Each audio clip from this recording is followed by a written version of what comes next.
It's a heavyweight title fight at the Garden. Dan Tom here with MMA Junkie to help you break down the main event for UFC 309 between Jon Jones and Stipe Miocic.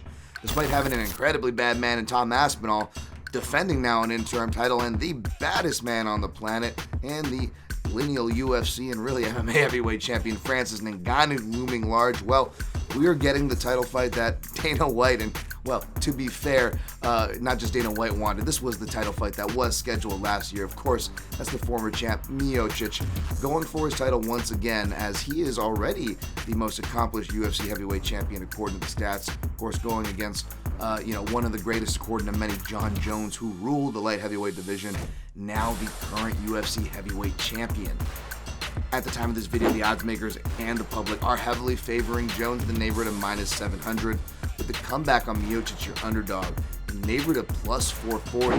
Now, seeing odds this wide in an MMA heavyweight fight, much less one of this caliber, does and should make you squint, folks. To be fair to the odds makers, they did open this a bit tighter with Jones as a moderate favorite, but of course, public money has come pushing in on Jon Jones. We know MMA bettors love nothing more than fading aging fighters. Look no further for any more ageist space or sport than MMA, folks. That being said, when you do look into the tape, there is something there, at least on the Miocic side. Sure, people like myself can criticize and play that game with Jon Jones's record of picking, choosing, getting lucky with some scorecards there against Dominic Reyes and even a one-legged Thiago Santos.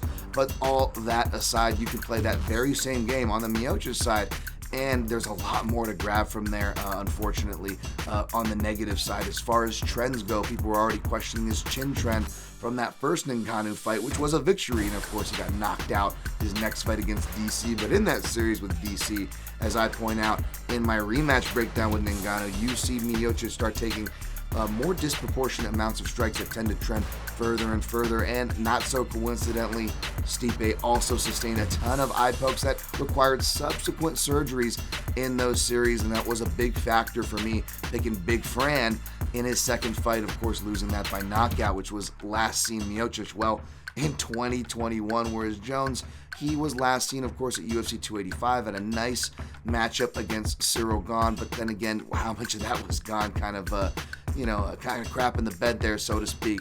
That being said, you can't deny Jon Jones has skills everywhere here. He is the deserved favorite. I'm definitely leaning toward his direction. I think his southpaw stance is going to have a lot of effect if you look back at not just Stipe's history with it, but Jon Jones' history with it, and his understanding that wrestle boxers, death, taxes, and wrestle boxers dipping into that southpaw side. How he finished Cormier.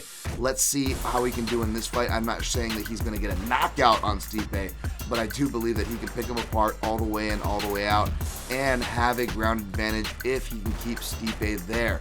We'll see, though. It's going to be a lot. I'm going to lay out some pathways for Stipe's victory, but for both those pathways, my pick and result on the night, you're going to have to keep it locked to MMAJunkie.com.